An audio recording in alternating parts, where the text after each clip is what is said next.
Bonsoir à tous, merci d'être avec nous sur le site internet de France 3 Provence-Alpes pour ce troisième débat interactif en partenariat avec Google et avec la technologie Hangout. Après Patrick Menuti et Jean-Claude Godin, ce soir notre invité est Stéphane Ravier.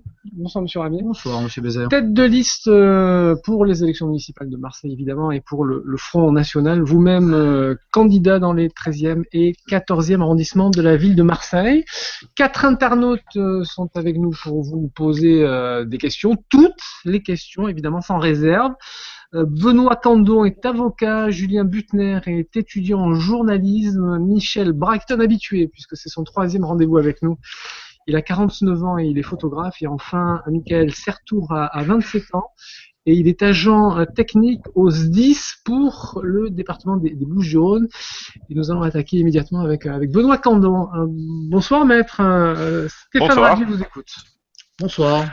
Oui, bonjour Monsieur Ravier. Écoutez, j'ai essayé de lire votre programme avant de venir, que j'ai pas pu apprendre par cœur. Et j'ai 3-4 petites questions. Alors la première, ça serait si vous êtes élu maire de Marseille, vous aurez donc la compétence sur les écoles primaires et notamment les cantines municipales. Et dans ces cantines, vous proposez de refuser les interdits religieux, culturels, alimentaires, étrangers aux racines marseillaises et à notre civilisation européenne et chrétienne, en particulier dans les écoles. Je vous cite. Fin de citation. J'aimerais savoir ce que... Alors, précisez-nous, est-ce que ça veut dire, pour parler clairement, appelons un chat, vous avez un enfant musulman ou juif à l'école, vous allez lui servir du porc. Et s'il ne veut pas manger son plat de porc, il mangera rien, alors qu'il a payé la cantine, alors qu'il va à l'école et qu'il a besoin d'être en forme pour l'après-midi.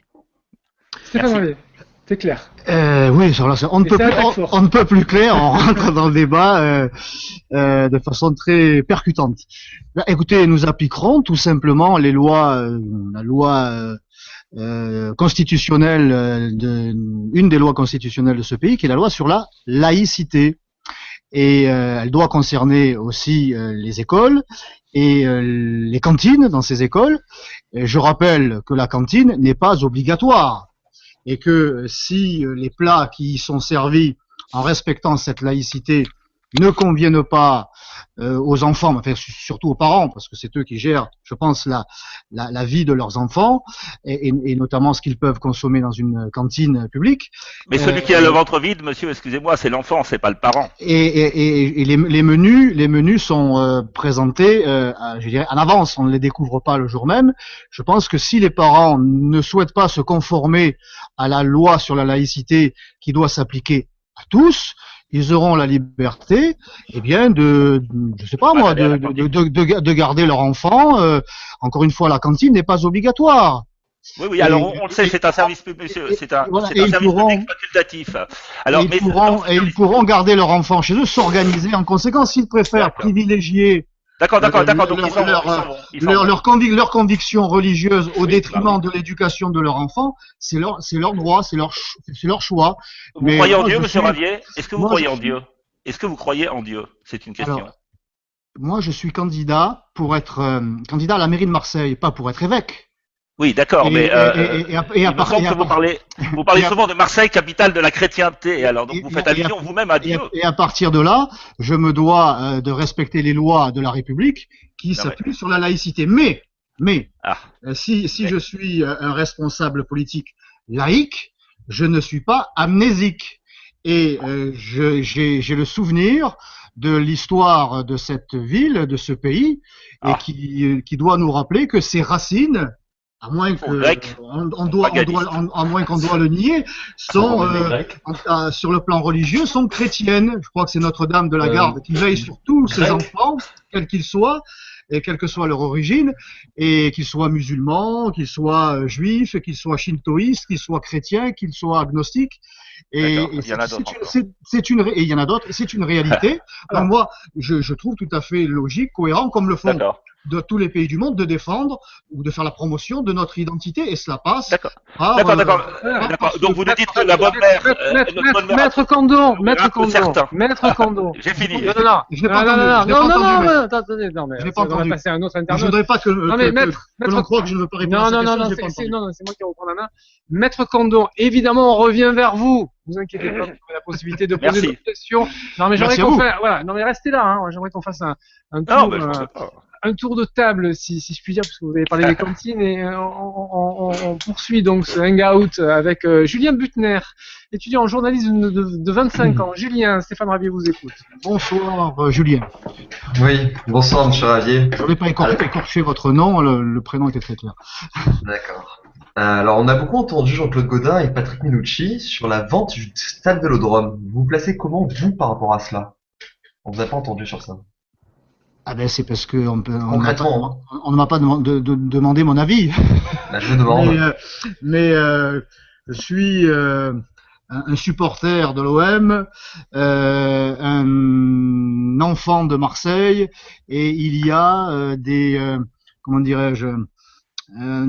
monuments qui appartiennent à tous les enfants de Marseille, auquel on ne doit pas toucher. Je dis pas que c'est sacro-saint le stade Vélodrome, hein, n'exagérons rien, mais le Vélodrome, parce qu'à Marseille on ne dit pas le stade Vélodrome, hein, on dit le Vélodrome, il appartient à tous les Marseillais quels qu'ils soient, et je serais assez favorable à ce que cela reste ainsi, à travers le fait qu'il soit géré par la municipalité. Non, je ne suis pas favorable à la vente de ce stade. Alors monsieur Menucci, qui n'aime pas le foot d'ailleurs, hein, il n'y comprend rien. D'ailleurs, le dernier match contre Nice, il est resté une mi-temps histoire de se montrer, et puis il est parti.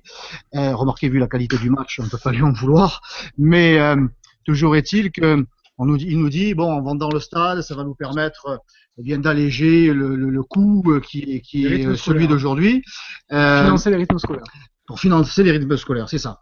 C'est toujours évidemment pavé de bonnes intentions. Or, les stades qui ont été vendus à l'étranger, comme en Angleterre, bon, ben, le prix des places a doublé, voire triplé. Alors, ce qui semble être une bonne idée au départ risque de coûter finalement très cher aux Marseillais, en particulier aux supporters, qui sont souvent issus des quartiers populaires et qui risquent de payer le prix fort, la mauvaise idée de monsieur Menucci. Donc votre réponse est non, comptez pas vendre le stade concrètement. On vous reproche beaucoup de ne pas être très concret en fait sur la question comme ça. De vous en donner les raisons, mais voilà, c'est non. Voilà, pour la vente, c'est non. Ça va, Julien, pour cette réponse? Bah oui, je préférerais pour financer que l'on arrive à persuader Madame Louis Dreyfus de payer le loyer qui devrait être avec la valeur locative du terrain est de 8 millions d'euros. Or, elle paye quelques dizaines de milliers d'euros par an.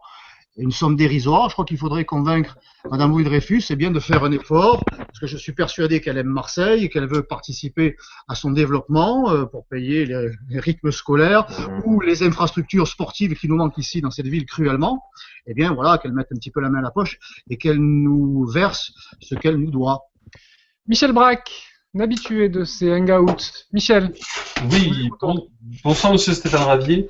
Bonsoir monsieur Michel. Je voudrais juste faire une toute petite intervention sur ce que vous disiez tout à l'heure à propos des cantines, mais pas pour relancer le débat, mais simplement pour dire que s'appuyer sur la laïcité pour refuser de respecter des religions, je trouve ça vraiment dommageable, et dommageable pour les enfants, car c'est une manière, au fond, de les ghettoiser, c'est-à-dire de faire sortir les musulmans et les juifs et des gens qui ont simplement pas envie de manger, par exemple, de la viande, de les faire sortir de l'école publique pour les mettre dans des écoles qui seront des écoles musulmanes, des écoles juives, ou des écoles avec différentes tendances diverses et variées. Mais là n'est pas ma question. Ma question, en fait... Je vous répondrai quand même.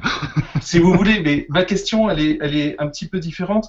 Moi, j'ai commencé, en fait, avec M. Minucci et avec M. Gaudin sur une question qui est une question économique pour Marseille. Marseille est une ville qui souffre, c'est la 3e fois que je le dis, et j'ai envie de vous entendre sur ce que vous pensez être la nécessité économique de Marseille, c'est-à-dire, si vous étiez élu, ce que vous feriez en premier lieu. Et avec une sous-question qui est, est-ce que, au fond, pour le Front National, la question de l'économie est plus importante que la question de l'immigration sur laquelle on l'entend toujours? Alors, je répondrai quand même à la question exclusion à la question que vous ne m'avez pas posée. Hein, voilà. Moi, je n'exclus personne. L'économie. Je n'exclus personne de l'école publique. C'est l'attitude communautariste qui se développe depuis quelques années dans notre pays et en particulier dans notre ville, qui conduit une certaine catégorie de personnes et d'individus à poser des exigences, et notamment alimentaires, qui n'existaient pas, qui ne se posaient pas il y a simplement 5-6 ans. Aujourd'hui, le développement... La société évolue oui, mais je pense qu'elle n'évolue pas favorablement, parce que cela conduit à un morcellement, à une division, et devant laquelle nous devrions tout accepter. Aujourd'hui, nous devrions accepter les revendications alimentaires. Demain, nous devrons accepter les revendications vestimentaires, puis les revendications de prière, d'heures de prière. Voilà, on progresse, ou on recule, je dirais, on recule dans la défense de notre modèle républicain. Mon Dieu, je crois que c'est le mot qui revient souvent dans la bouche de mes adversaires. Et finalement, je suis le seul, désormais, à défendre ce modèle à l'école. L'école doit être la même pour tous. Il n'y a pas de division, il n'y a pas de rejet. Au contraire, il y a une volonté que les élèves, quels qu'ils soient traités de la même manière, et cela passe par ce qui est servi à la cantine. Voilà, si ça plaît, tant mieux. Si ça ne plaît pas, eh bien, c'est aux parents à s'organiser. Voilà, ce n'est pas à l'école à se plier aux exigences communautaristes des uns ou des autres. L'économie, monsieur Radier.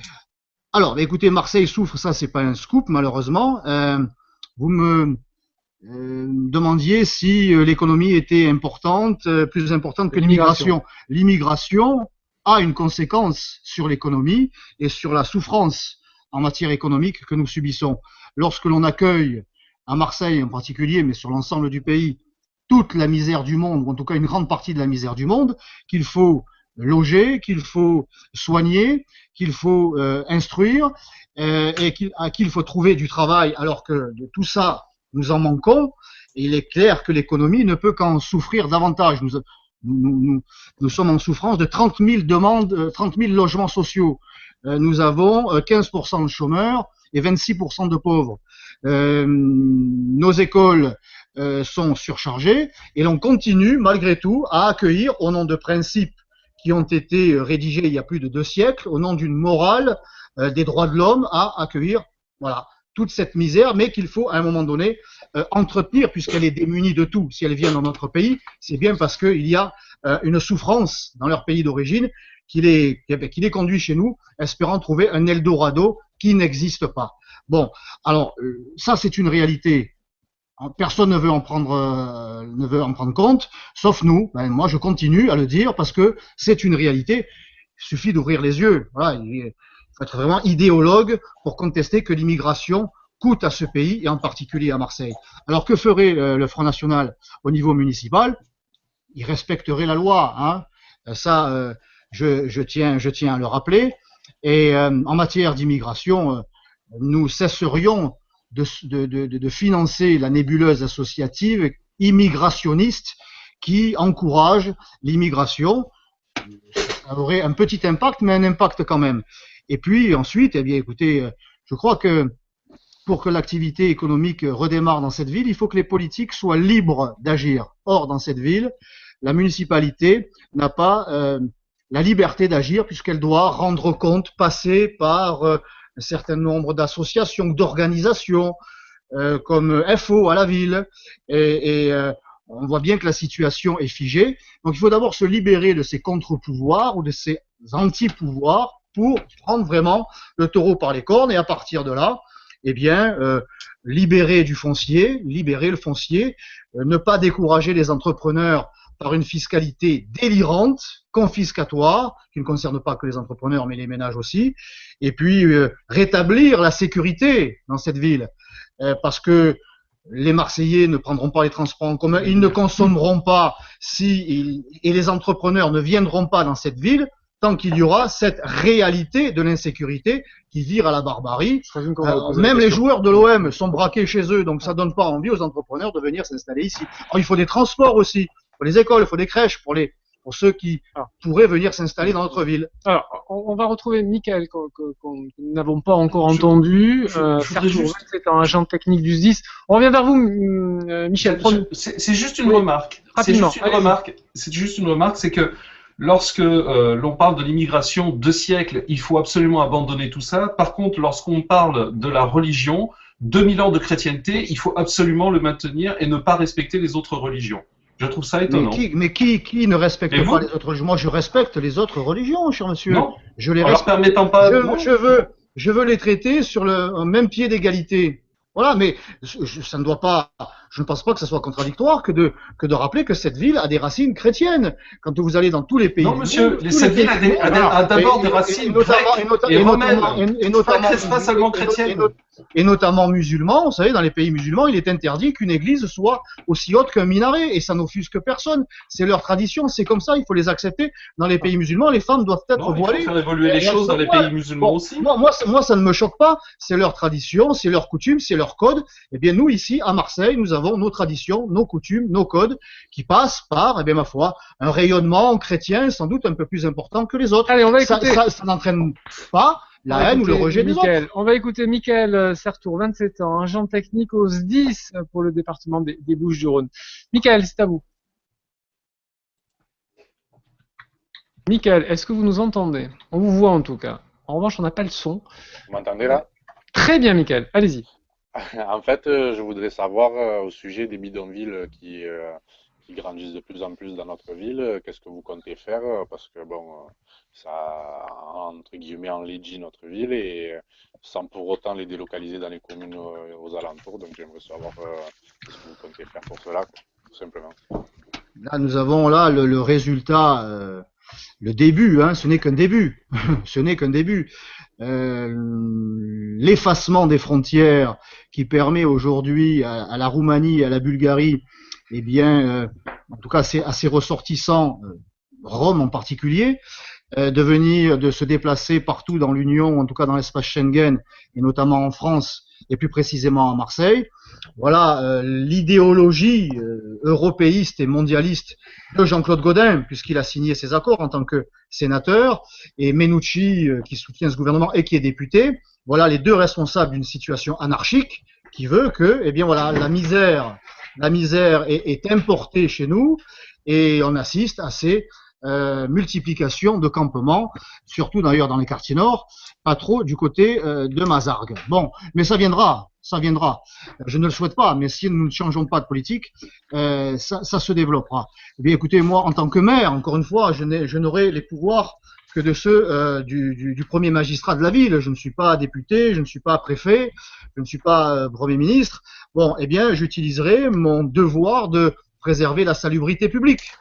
Et à partir de là, eh bien, je saisirai le préfet et je lui demanderai, j'exigerai qu'il applique la loi et que ces campements soient démantelés et qu'ils soient.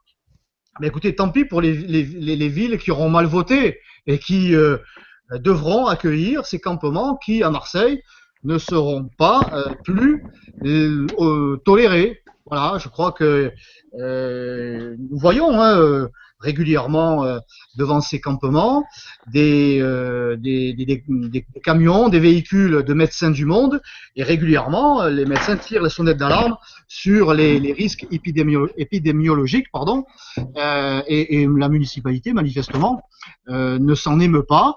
Eh bien moi je saisirai ce problème à bras-le-corps parce que il en va de la santé des Marseillaises et des Marseillais, en plus de ces malheureux, parce que ce sont des malheureux, mais nous ne pouvons pas supporter, assumer toute la misère du monde. Voilà, je crois que nous versons des milliards à la Roumanie et à la Bulgarie par l'intermédiaire de l'Union européenne pour ces deux pays intègrent leurs propres ressortissants.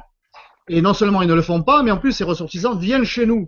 Alors jusqu'à quand comme ça? Je rappelle qu'il y a entre 10 et 12 millions de Roms en Europe centrale. Est-ce que nous allons tous les accueillir parce que nous devrions, au nom des droits de l'homme, parce que la France est une terre d'accueil, dit-on, les accueillir tous? Vous voyez bien que personne n'y gagne. Donc il faut organiser le retour de ces personnes chez elles. Et je dirais au pire, eh bien, épargner à Marseille que ces campements se développent et même que ces campements soient démantelés, parce que, encore une fois, il en va de la santé. Je ne parle pas de l'insécurité. Qui en découle aussi. Monsieur Ravier, avant de retourner voir Benoît, histoire de le laisser encore monter un peu en température, on retrouve Julien. C'est vrai qu'il a l'air bouillant, hein. Il est bouillant. Non. On sent bien qu'il est motivé. Julien Butner, notre étudiant en journalisme. Une question. Oui, j'ai une question pour vous encore. Vous venez de lier Monsieur Minucci à son parti, donc je peux pas m'empêcher d'en faire autant. Toutes les villes aux mains du FN ont été des échecs, Marignane, Vitrolles, Orange, Toulon en 95-97, avec des préférences nationales à l'embauche, des gestions catastrophiques de la culture et des associations. Pourquoi avec vous ça changerait en fait, Monsieur Ravier? Tout d'abord, je m'inscris en faux contre ces affirmations de mes adversaires, notamment de Monsieur Menucci. C'est pas vos adversaires, là, c'était des articles dans Mediapart, Mediapart, c'est pas un adversaire, c'est un ennemi. Ça, c'est encore pire. Mais ça fait partie du mythe fondateur de la politique anti-Front National. Donc c'est pas vrai. Ces villes-là, c'était pas des échecs. Non, mais il suffit de se pencher sur les résultats à la fois économiques, puisque tout à l'heure nous parlions d'économie, de gestion de la dette et des résultats électoraux. Alors très rapidement, pour ce qui est de Toulon, lorsque l'équipe Front National remporte la municipalité, la ville est en situation de faillite, quasi faillite. Le préfet est à deux doigts de reprendre la gestion de la ville. Donc on voyait bien que le RPR-UDF, donc l'UMP, avait ruiné la ville. Lorsque nous perdons la ville, eh bien nous avons commencé à redresser la situation budgétaire. C'est une réalité, ça c'est vérifiable. Bon, Monsieur le Chevalier a personnellement commis des erreurs, le Front National l'a dénoncé, et nous nous en sommes séparés. Nous, les branches pourries, on les coupe, on n'en fait pas les premiers secrétaires. Quant à Vitrolles, Madame Maigret a été réélue, je le rappelle, malgré le tohu-bohu, comment dirais-je, la tempête en raison de cette histoire de l'association Le Sous-Marin, on s'en souvient tous, et c'est son erreur que de vouloir instaurer une préférence nationale, une prime à la naissance pour les enfants français et européens. Bon, on ne peut pas le faire au niveau municipal, il faut attendre que nous soyons au pouvoir pour changer la loi dans ce domaine. Donc cette erreur ne sera pas commise à nouveau. Mais là aussi, la situation budgétaire et financière a été améliorée. Elles auraient toutes mérité le triple A. À Marignane, la même chose. Monsieur Maigret est condamné parce qu'il utilise l'argent public de la mairie pour écrire à tous les maires de France pour en obtenir le parrainage pour se présenter aux élections présidentielles en 2002, c'est-à-dire pour nuire au Front National. Et il n'est plus au Front National. Quant à Marignane, il est réélu, et c'est lorsqu'il rejoint l'UMP que manifestement il en adopte un petit peu les travers et qu'il se retrouve devant les tribunaux. Et il n'était plus donc au Front National. Et alors, à Orange, il n'est plus au Front National, hein, je ne veux pas dire qu'il ne l'est plus. En tout cas, sa gestion... Ça va mieux quand même, les relations se sont apaisées. Hein. Elles se sont apaisées. Écoutez, il a été élu la première fois en triangulaire. Lorsqu'il a été réélu, il a été réélu dès le premier tour avec 60% des voix. Puis il a été réélu une troisième fois, enfin il a été réélu une deuxième fois, ce qui fait 3 élections. Entre-temps, il est conseiller général. Il est député. Son épouse est élue conseiller général et maire de Bolène. Si ça, ce ne sont pas les preuves éclatantes de la satisfaction des Orangeoises et des Orangeois de la gestion de la municipalité, je sais pas, nationale, Front National, Ligue du Sud, écoutez, là, c'est quand même assez flagrant. Donc, encore une fois, ce que peuvent raconter Mediapart et nos adversaires est totalement erroné. Et je crois qu'on peut être fier, moi je suis assez fier de la gestion des municipalités Front National. Et nous ferons encore mieux. Encore mieux. Très donc concrètement, on aura le temps de refaire un tour. Il y a eu quelques couacs que moi je ne nie pas qu'avec. Donc concrètement, c'est quelle ville était une réussite? Parce que j'aimerais bien des réponses concrètes. Pour vous, c'était une réussite. Ah, globalement, oui, bien sûr. D'accord, très bien. Les deux couacs que j'ai évoqués, vous voyez, je ne les oublie pas. C'est cette histoire de lutte avec entre la municipalité, de bras de fer entre la municipalité et l'association Le Sous-Marin. Alors on nous a dit, mon Dieu, la culture, ça y est, elle s'effondre, elle ne s'est jamais effondrée. Voilà, ça a été un épiphénomène et certains en ont profité pour nous faire croire que le Front National était contre la culture. Bon, et puis cette histoire de prestations accordées pour les enfants français ou européens. Mais non, mais le complot. C'est pas le complot, c'est une erreur, je le dis, c'est une erreur de la municipalité Maigret d'avoir voulu appliquer au niveau local ce qui n'était pas permis dans la loi. Et il faut attendre que 2017 arrive pour que la loi soit changée. Allez Benoît. Très bien, merci. Maître Cando. Oui, alors un petit rebondissement sur cette dernière problématique, c'est-à-dire ces anciennes municipalités FN. D'abord, Catherine Maigret n'a pas été réélue puisque sa deuxième élection a été annulée par le Conseil d'État, monsieur. Oui, elle a été élue qu'une seule fois. Elle a quand même été réélue. Non, mais réélue quand c'est annulé, ça compte plus, monsieur. C'est fini. Mais pour quel motif? Eh ben parce que justement il y avait eu des tracts injurieux et diffamatoires vis-à-vis du candidat certains ont jugé au RPR à l'époque. Non, non mais si vous parlez tout le temps, c'est pas la peine. On a moi ça me fait pas rire. Voilà, c'est bien. Chacun son tour. Chacun son tour. Non mais de toute façon c'est une émission complètement déséquilibrée. On pose une question, après il répond et on peut pas répondre. Donc c'est juste des questions. Donc moi je vous dis, personne ne vous oblige à y rester, monsieur. Absolument. Mais je pense que un petit peu de revenir sur la réalité, c'est une bonne chose. Alors, à Marignane et à Vitrolles, parce que moi j'ai fait mes premiers pas d'avocat en faisant des procès contre ces deux municipalités que je chérissais donc. Il y a eu un financement d'une association qui est une sorte de resto du cœur ou de secours catholique français, créé par le FN, inauguré par Jean-Marie Le Pen, que vous connaissez, qui s'appelle Fraternité Française. Et ça vous gêne, ça, hein. Française, ça, on sent que ça vous gêne, hein. Je précise juste que, Maître Cando, je précise juste que c'est pas vraiment du débat, hein. C'est vraiment vous poser des questions. Non, alors, la question vous voulez, évidemment, la question vous voulez, et, non, mais pareil, monsieur Ravier, hein. Non, mais. Pas du débat, non. Non mais monsieur le journaliste, venez au secours de monsieur Ravier, allez-y. Aidez-le, il s'en sort pas, aidez-le. Monsieur Cando, non, arrêtez. C'est le complot frotiste. Non, est-ce que je peux poser une question?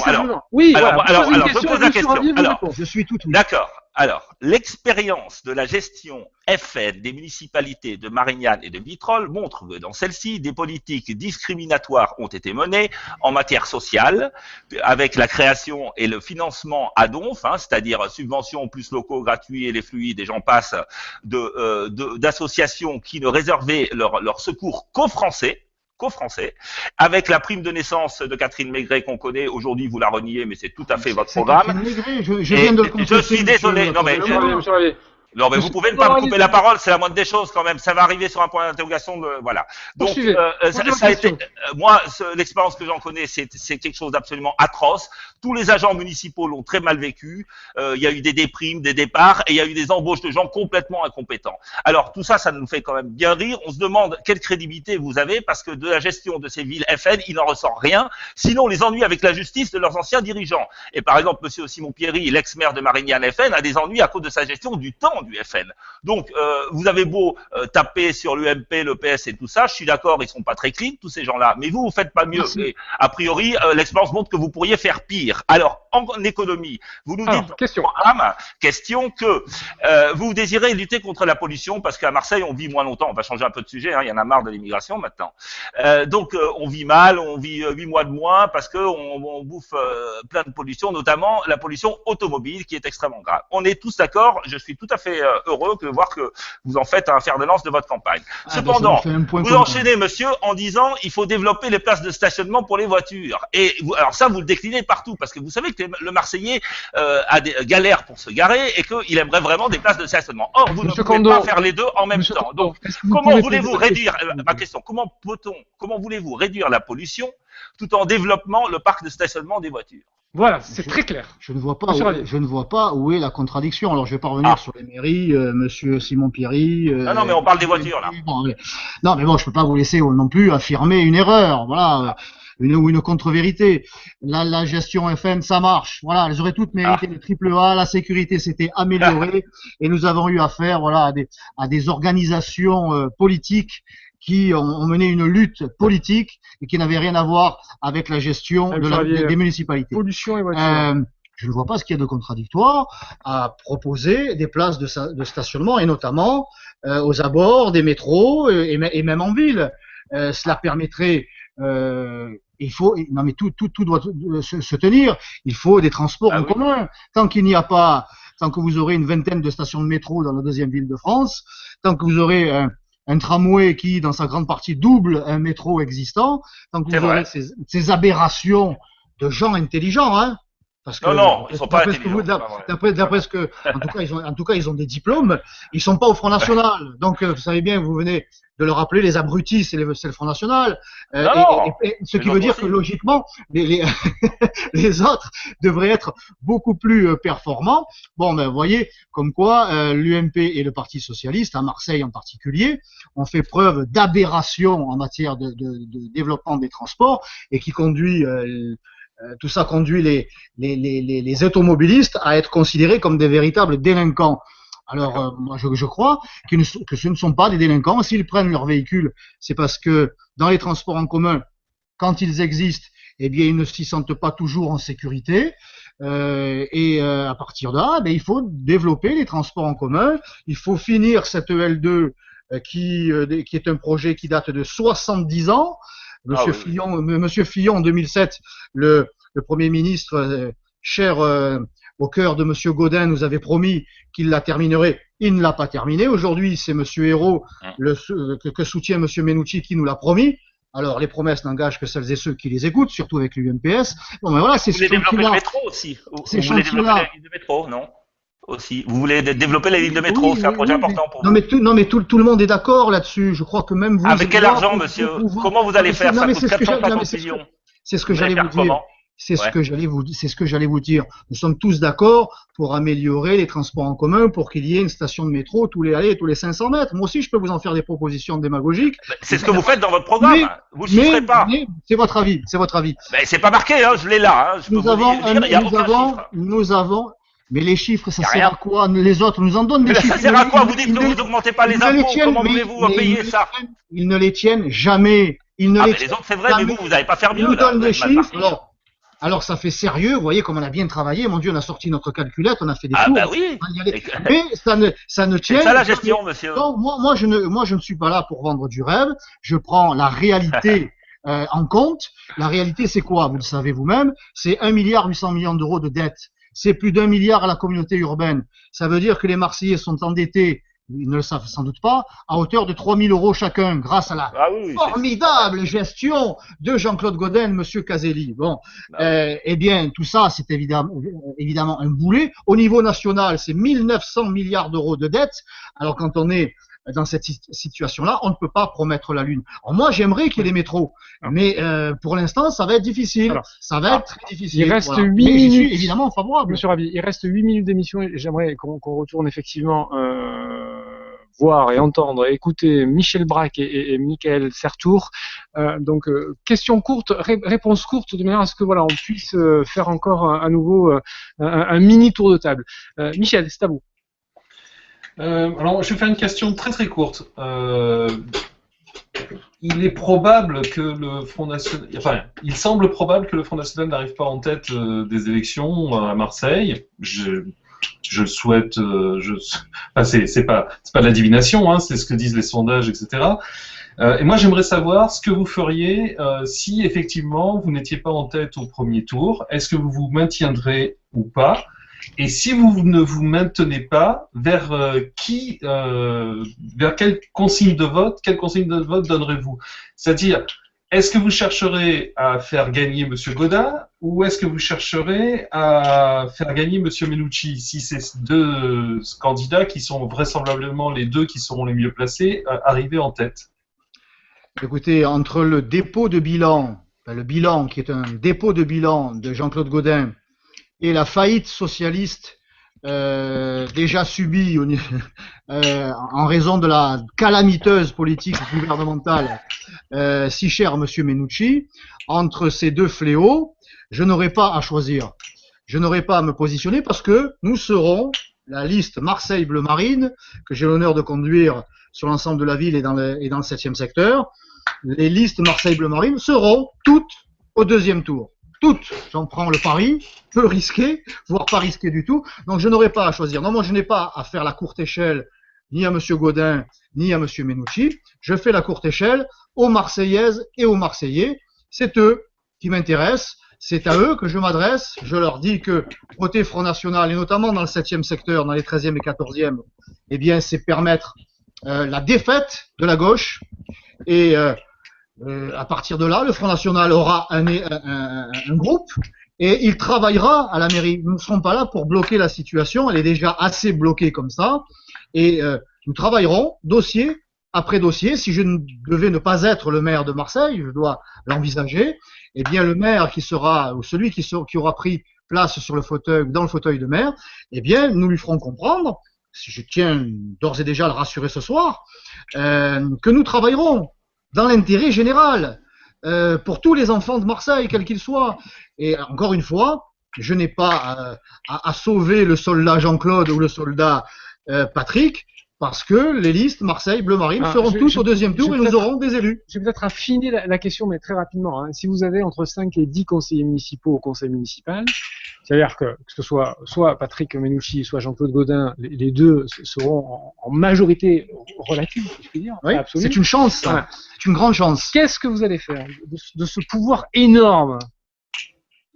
Puisqu'il y aura une majorité relative, puisque nous serons débarrassés de ce fardeau de la majorité absolue qui a conduit Jean-Claude Gaudin à agir presque en autiste, à n'écouter personne, à faire ce qu'il a voulu depuis 19 ans, couper des réalités marseillaises et ayant une majorité d'élus, le doigt sur la couture, n'osant rien lui dire, puisque M. Gaudin, c'est en plus le grand Manitou de la commission d'investiture à l'UMP.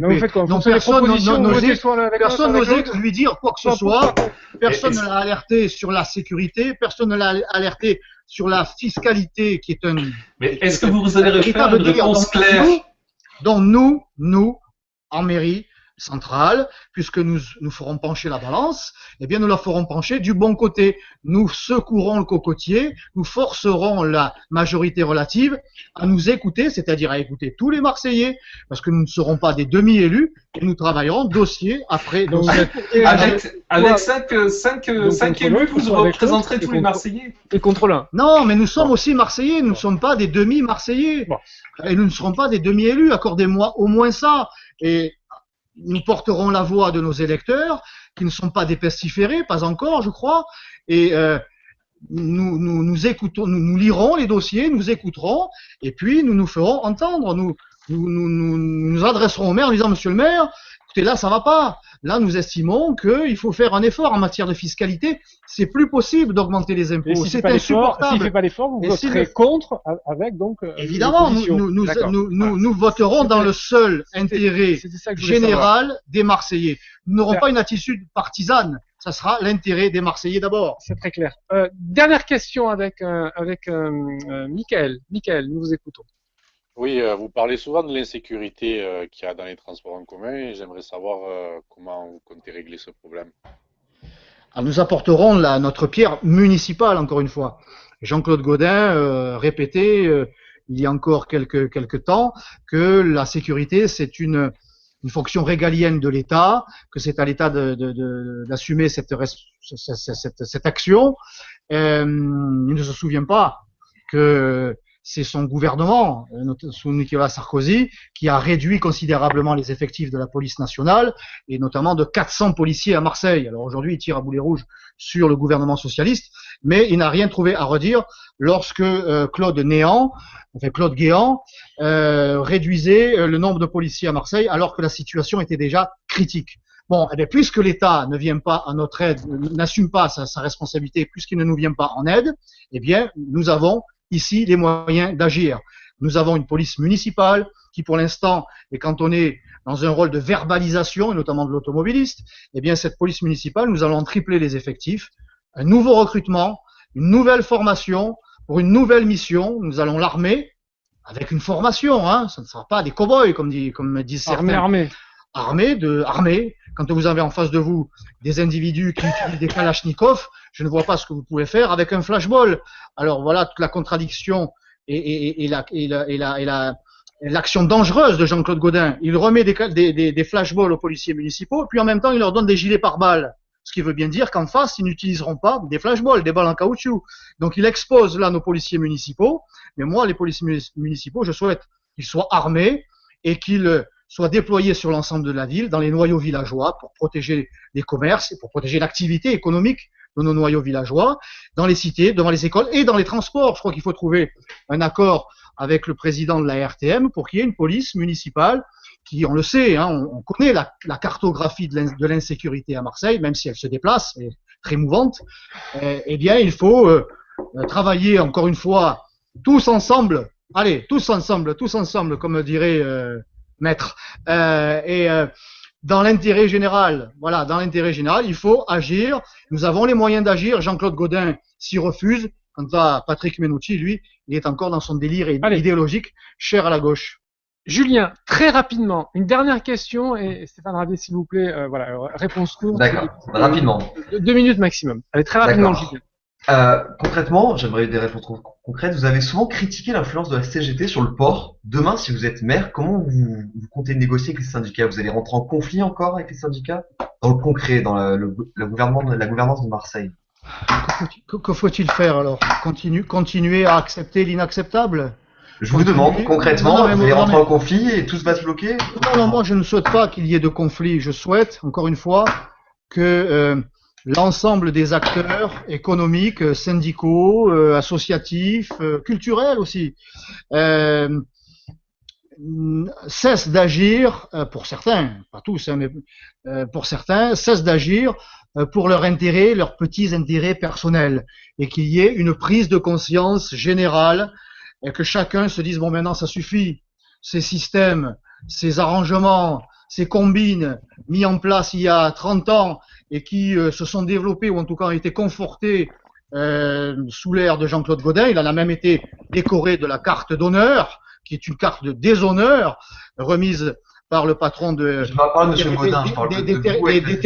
territoriaux de FO. Bon, mais que ça soit FO à la mairie, en tout cas le petit noyau dirigeant, ou que ce soit le petit noyau dirigeant de la CGT au port, eh bien, il faut leur faire comprendre qu'ils doivent un petit peu changer, même beaucoup, leurs habitudes, et qu'ils doivent travailler dans l'intérêt de tous les Marseillais, que ce port est un outil extraordinaire, en tout cas il devrait l'être, et qui doit être voilà, un levier de l'emploi et pas de prébande pour quelques-uns. Voilà, donc je les inviterai à s'asseoir autour d'une table pour négocier, oui, pour discuter, et j'ai bon espoir de les convaincre de tourner la page d'un système qui n'a plus lieu d'être, parce que cette ville souffre, elle souffre trop, elle souffre de façon injustifiée, et alors que nous avons les moyens, les talents, l'énergie pour agir et pour changer les choses.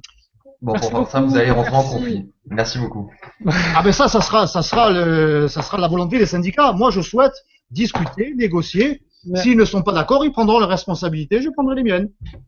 Merci beaucoup. Merci à vous. Merci à tous les quatre d'avoir répondu présent à cette invitation. Michel vous donne rendez-vous la semaine prochaine, hein, puisque vous êtes un habitué de ce débat interactif la semaine prochaine. Avec grand plaisir. Les deux derniers candidats. Mercredi, si mes souvenirs sont bons, ce sera Jean-Marc Coppola. Rendez-vous même heure, même adresse, hein, pour vous, Michel, et pour les autres. Et puis jeudi, ça sera Pape Diouf. Voilà, Michel. Hein, ne prévoyez rien pour ces soirées-là, puisque vous serez évidemment avec nous. Merci à tous les quatre. Très bonne soirée. Merci Stéphane. Merci Monsieur Bézère. À la semaine prochaine, donc sur le site de France 3 pour ça. Merci beaucoup. Au revoir. Au revoir.